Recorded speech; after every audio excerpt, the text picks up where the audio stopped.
আঁকে আঁকে কত রকম হাগলের লাগে দেয়া বুঝিনি জীবনটা হগার বান্ধিলে মশাও কামড়াইতো না। কত রকম হাগল আছে দেখবেন আপনি, আশেপাশে আছে। কদিন আগে ফ্যারিসের মধ্যে হাগলের লাগে দিয়েছে বুঝিনি। এটা আর একটা বায়ানে বাঙালি বিয়ে কিছু কিনলে বাঙালি মাইয়া তার বালা লাগে না, আর কাছে শুধু সাদা চামড়ার মাইয়া ভালো লাগে, আরিফা মাইয়া ভালো লাগে। এতার কথা শুনি আমি মনে করছি এতার বাপ দাদা 14 গোষ্ঠীর জন্ম মনে ফ্যারিস হয়েছে। তাই এতারে যে গেলাম ভাই এদেশে কি জন্ম নেই, এতে করে না ভাই 2015-তে আইছি। বিশ্বাস করতে না তার এই কথা শুনি আজ খট খড়ায় আসি আইছে। কত কষ্ট করে যায় সাবি ধরে রেখছে, এটা খালি আয় জানে আর খোদা জানে। এরম হলো আইন আর কি কয় 2 দিনের বৈরাগী বাতের কয় অন্য বুঝিনি।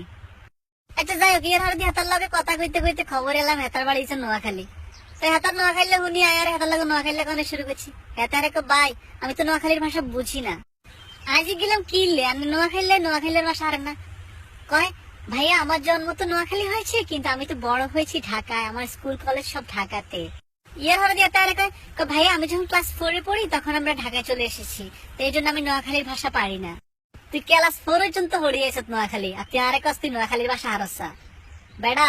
14 বছর সৈদারি চাকরি করছি, তুই আর কান্টু বিজিনেস কেন? হ্যাঁ এত মতো হলো হাইন, কত কিছু দেয়াইলো আর কত কিছু দেয়াবি আং ঘরে। আরে মজার কথা হইলো কত হরে হেতার মার ফোন আইছে বুঝিনি।